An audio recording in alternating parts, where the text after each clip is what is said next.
Hey, welcome to What's the Tea, the TransLink Podcast. I'm your host, John Jang, and on this episode, we dive a little bit deeper into this.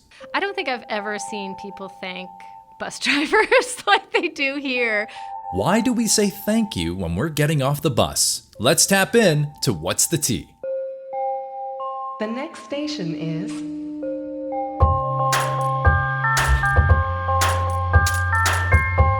Welcome to What's the Tea, the TransLink Podcast.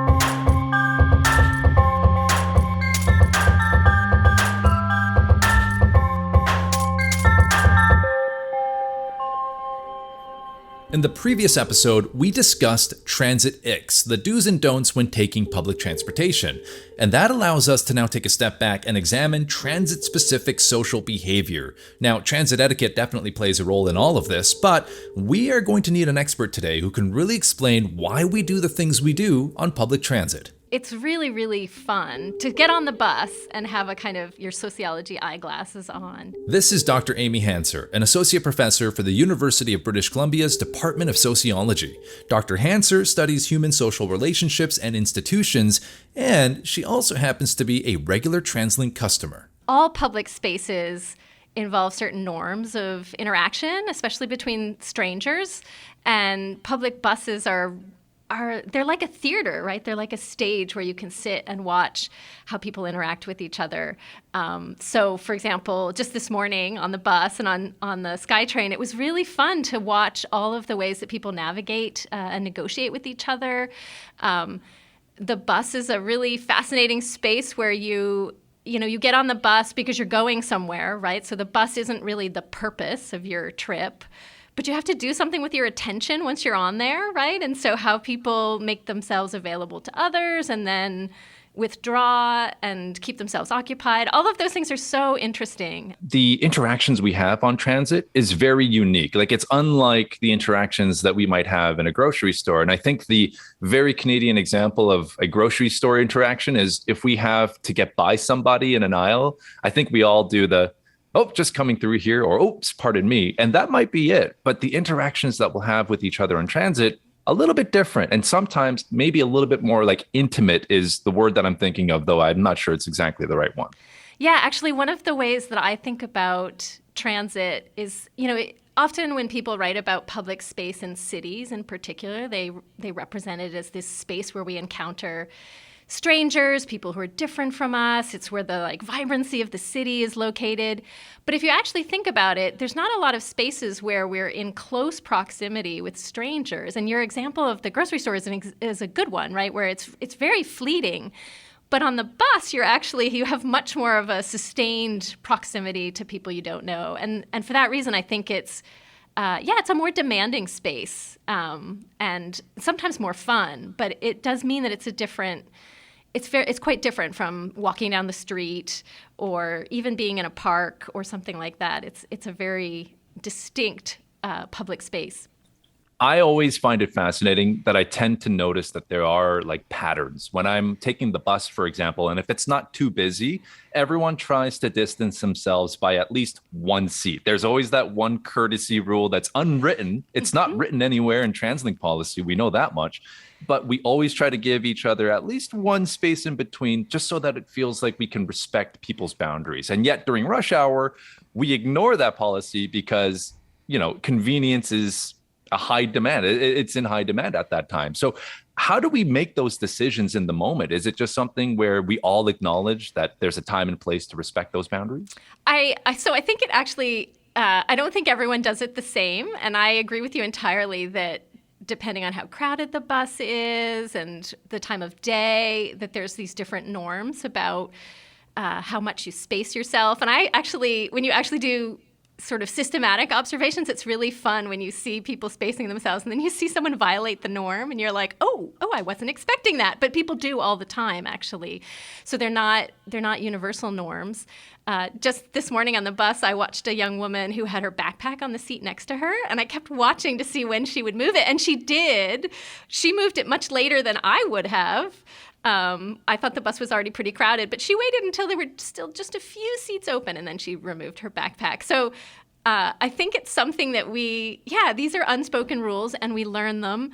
And not everybody follows them, and that can make people unhappy when they're riding the bus. And even people who follow them don't all have consensus on when, what exactly the rules are, which again makes the bus this kind of negotiated space that can sometimes be uncomfortable, right? When somebody's not doing what you think they should be doing. From what you're talking, it sounds like you are more of a bus taker or bus rider than you might be with the SkyTrain or the Sea Bus or the West Coast Express. So let's get into one of the more interesting quirks about the bus, and that is when you get to the very back, there's a particular set of seats that face one another, and there's not a lot of leg room, which means if you were to fill every single seat, people's knees would have to be lined up like dominoes, where it's one person's knee and then another person's knee and then so forth and so on.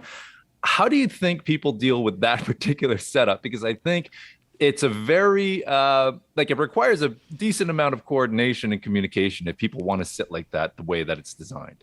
Yeah, I think you're right. I think it requires coordination, and it may be something that we don't appreciate about transit is how much courtesy people are constantly extending to each other. I really think we don't always recognize like this kind of collective accomplishment of being in crowded spaces and for the most part accommodating everybody. And some people, like we were saying before, some people don't follow the rules the way you'd hope. Somebody sits with their legs spread open. And I actually did an interview with a young man who said that he quite a tall young man, he said he would purposely sit next to the man spreaders to force them to pull their legs in. And I was like, oh, that's like a kind of vigilante bus rider, right? Who's like enforcing the rules. But so sometimes it doesn't work out. Sometimes there's somebody who messes up the whole system and makes everyone uncomfortable. But mostly people really coordinate quite well. And they do it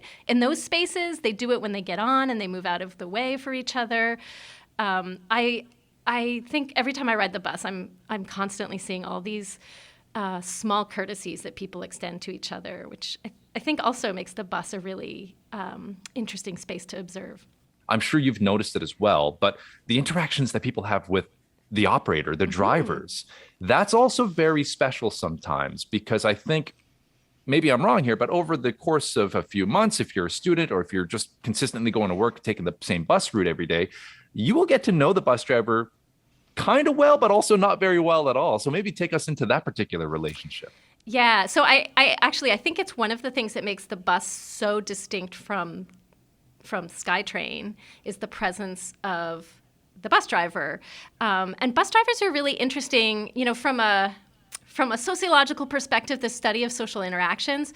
Drivers are what you might call a kind of open, they occupy an open position, meaning that they're somebody that people can initiate interactions with freely, right? Like they're a position of authority, they're somebody, so they're very exposed to interactions with other people because of their position. I also feel like they influence the culture of the bus, right? Having someone in a position of authority at the front is really different than being on one of those SkyTrain cars with nobody in a position of authority on. So there's lots to think about there, and I haven't actually fully thought through how that shapes the bus. But I agree with you that people get used to having a certain bus rider. If you take the same bus every day, you'll have the same driver. And over the years, I've had lovely interactions with drivers, including, getting on with one kid and the driver saying, "Where's your brother? Is he sick today?" as you go to school. Like really quite lovely. And I've also seen drivers really look after people. They can really play an important role. I think that's a challenging part of their job to get that right. But I think a lot of people do forge relationships with bus drivers. And then, of course, you lose them, right, when the schedules change. It's one of those unique things about being an operator, because I think it's a difficult job. And I don't know that how many people realize that it's more than just driving a bus. It is developing these quasi relationships with the people that you pick up all the time. And yeah, when those service changes come into effect, I think there's a little bit of sadness, probably both ways, because the operators might not get the same passengers, and the passengers might not get the same operators. So until those changes kind of reset later on in the year, there's little pause or a moment where you just kind of have to adjust. But to that point, one thing that I want to ask you, since you mentioned you took a bus in Sweden, when passengers got off that bus, did they thank the driver the way that Vancouverites kind of do here? I don't think I've ever seen people thank bus drivers like they do here, but I do feel like it's a habit that people pick up really quickly once you come here. It just feels like the right thing to do. And it's actually very funny to get off the bus way out at UBC at the last stop when the bus is filled with people, and it's just, thank you. It's it's a very entrenched norm. I think it's wonderful. I think it I don't know how, I often wonder how the bus drivers feel when 30 people thank them rapidly in a row. You can't respond to all of those thank yous. Or if it feels like it's just a ritual that people go through. But having ridden a bus in numerous other places and transit in other places, I feel like the drivers here, their level of courtesy and care towards passengers is exceptional. And I don't know if there's a connection there between people saying thank you and actually having genuinely high levels of service on transit. Okay, let's hit pause on that for just a quick moment and just be really honest here. Do you say thank you when you're getting off the bus? I like to believe that it's something most of us do. I mean, it's a small but very kind gesture that takes no effort at all. Well, producer Alan and I traveled to the Hamilton Transit Center in Richmond to hear directly from the operators themselves and hear what they have to say about all of this, especially when it comes down to you saying thank you. Well, personally, I think it's kind of natural to say thank you. We're Canadian, aren't we, after all? The please and thank you goes a long way. Most parents teach it to their kids at a young age. As a matter of fact, this morning I had probably a 2.5-year-old get off the bus and say, "Mr. Bus Driver, thank you for taking me to school." That was the first time I'd had, a full sentence like that. Kind of makes your heart feel good, right? Because we're all out there, busting our humps for each other, and when you get, the thank you and that, it's just kind of a courtesy, I should say, that goes a long way. Thank you is a good appreciate, Why not? Has anyone ever given you a gift, maybe for a holiday? Just candy. Oh, candy. Candies, yeah. What's your favorite candy? My favorite chocolate, dark chocolate. Yeah. Final thoughts then. When people say thank you, and maybe sometimes it's one after another. Thank you, as they're trying to get off the bus. Is that so you're smiling right now? Does that make you smile? Make me happy, yeah. I'm saying, okay, good day, have a good day, and whatever. It becomes a nice little rhythm. That's right. Okay. They happy, I'm happy. I notice when people don't say thank you more than I notice when people say thank you. Interesting. Because I hear it all the time, the thank you. So I always go, you're welcome, and a wave. Do you ever have the regulars that come on when you're on? What is that like? Do you ever build relationships with some of these folks? Oh yeah, all the time. Maybe go into that a little bit more, because I think when people say you build relationships, what does that really mean? Is it just hey, how are you? How was your day, sort of thing? Yeah, I call them my people. And when I see the same people every day and they're not there, for instance, I'll be looking for them. And I'm and the next day they'll come on. I go, where are you? I was looking for you. I was worried about you. Yeah. And they'll say, I got a ride. I say, well, that's not acceptable. You're supposed to be with me. Yeah. So it becomes this rapport, and it's a joking, that's really fun. Kind of fun thing, Yeah. So. And I think it helps to personalize the whole commuting experience, right? Exactly. Yeah. Exactly. So then likewise, when you notice your people, maybe one of them isn't there that day, they probably notice when you're not there that day. Oh, yeah. And they'll give you the same sort of attitude right back. Where you been? Yeah. Well, no, they're just were you sick or whatever? And I'm yeah, I had a sick day or whatever, or I had to do a different route that day, or I'm off those days, and they go, oh, okay. So they'll get to know what shift you are and what, whatever, right? Right. They get to know what your schedule is. You know how when people say thank you when they get off the bus? Yes. How does that make you feel? Wonderful. Yeah? Special. I like it. Yeah? Yeah. So when people don't say thank you, how does that make you feel? It's okay. I just thinking they're having a bad day maybe, or busy. Or busy, yeah. Or they just forget, but well, it's a little bit sad. So then I'm wondering too, because you've been with CMBC for a few years, you've gone through some holidays too. Have you ever gotten a gift from anyone? Just being thank you for being a bus operator? I think I got a flower one time. Oh. Yeah. Tell me more about that. What was happening on that day? It was just a really nice person? Yeah, it was just a nice person. He had an extra flower. I guess he was sticking to somebody, and he gave me. And you put it in your hair, right? Yeah, I know. So then I'm wondering too, do you recognize customers sometimes, like regular customers? Oh, yes. Yeah? And do you start to make friends with certain people like that? Yes. Yeah? Yeah, you know, have a good day. See you tomorrow. When you get pulled to a different shift, a different route, does it make you sad a little bit because you know you won't see them for a little while? Yes, actually. Well, it does to me. Yeah. I tend to pick the same routes all the time because I get used to the same people. And do they ever say, "Where have you been?" Oh yeah, when I'm on vacation, yeah. We were wondering where you've been. Thank you. Welcome. Have a good day.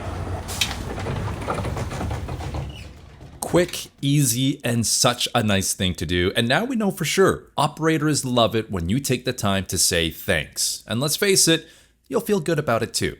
All right, let's get back to our chat with Dr. Hanser. What about the sort of secret friends is the way we like to term it? This particular phrase we give to each other when we know that when we take the same bus or the same SkyTrain every morning and every afternoon, you look around and you'll tend to notice the same people. They might not be people you know. More frequently, it's people that you just kind of notice because you just happen to share the same route. What do you think that interaction is like? And do we ever muster the courage to one day be like, hey, I noticed that we happen to take the same bus together all the time. My name is XYZ. And then it's the beginning of a wonderful friendship. So I suspect that does happen sometimes, but probably relatively infrequently. I've also heard the term bus friend used as these people you know them, but you don't know them, and you share a bus schedule with them. Some years ago, I actually had students in a class do interviews with people about their experiences riding the bus, and one student's interviewee described what he used the term bus friend for these people, and he said he felt really torn about interacting with them. He decided he didn't want to because he didn't want to set up a situation where he was then obligated to maintain the relationship. So once you initiate an interaction, every successive encounter is going to kind of demand more of you, and he felt like he didn't quite want to take that on, which I think is a fascinating and may explain why people are so reticent, right? Is that if you do initiate an interaction with somebody, then it's probably going to be more established. But I've interacted with, I've established relationships with quote unquote bus friends before, secret friends. But often they've just been like somebody that you'll then chat with on the 20 minutes that you share on the bus or something like that.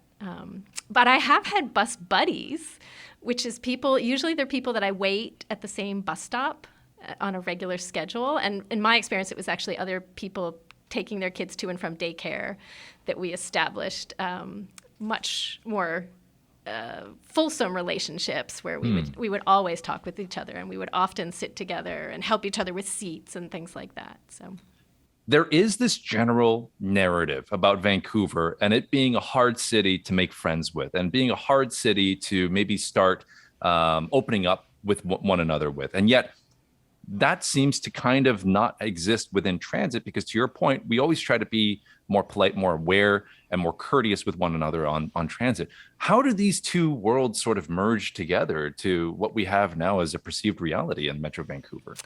Well, I guess my first comment would be I don't buy the data that, I've actually looked at some of those studies that claim that it's hard, that people are lonely here and it's hard to make friends. And I'm like, that they really look like half full or half empty kind of studies. So I would first say I'm not convinced that actually Vancouver is any harder than any other place to make friends. I think that may be more a modern condition than something specific to Vancouver.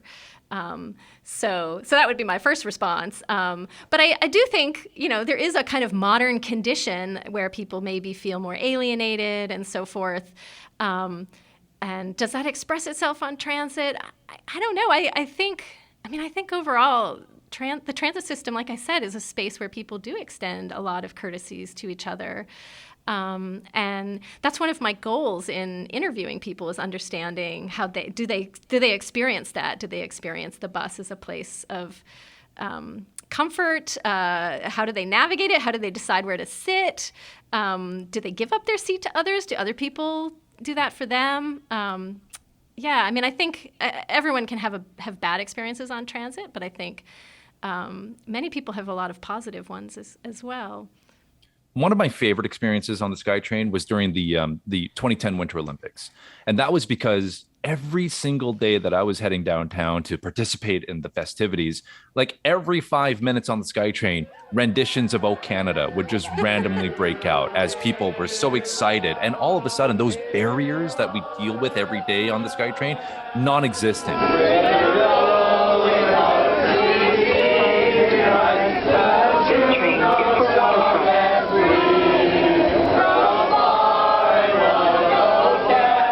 People were friendly with each other, even if you were complete strangers. We were all united in this sports and patriotism and this overwhelming sense of belonging with one another.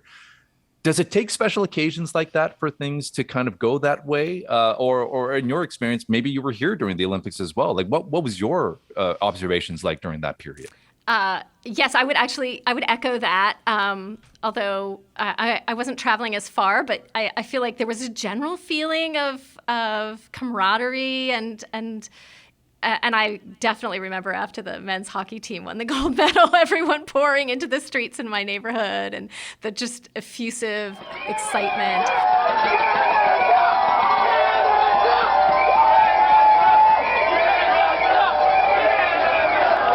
But I would say, yes, I think it does require special circumstances for people to feel like this is no longer just an ordinary urban public space. But so sporting events, the Olympics, but often I think after a sports game or on the way to a sports game, people can be actually much more interactive on public transit. So yes, I would say it does actually require those kinds of special events. And I'm not sure we'd want that all the time anyway. It wouldn't feel special, right? As Dr. Hanser has explained in great detail, transit isn't just the journey, it can be a destination in itself, a shared space where we meet and mingle with unwritten social rules guiding how we interact with one another. So the next time you're on the bus or you're on the SkyTrain, maybe you'll start to notice some of the things we're talking about here today. What are the subtle social cues you're picking up from the other people around you? Who are your secret bus friends that you might not even know about? And will you strike up a conversation with the operator driving the bus? Who knows? You might make a nice new friend. Now, only you can choose for you, but a small gesture can go a very long way. My thanks to Dr. Amy Hanser for a fascinating chat on this topic, Albert Lau, and all of the fine folks at the Hamilton Transit Center who let us visit and chat, our colleagues at the Coast Mountain Bus Company for their help in putting this together, and a special thanks to producer Alan for making this all happen behind the scenes, and the entire digital content team at TransLink. I've been your host, John Jang. Don't forget, you can always leave us an email with your thoughts or comments at any time. You can send us a line at podcast@translink.ca. That's podcast@translink.ca. Thanks again for subscribing, and until next time, have a safe trip.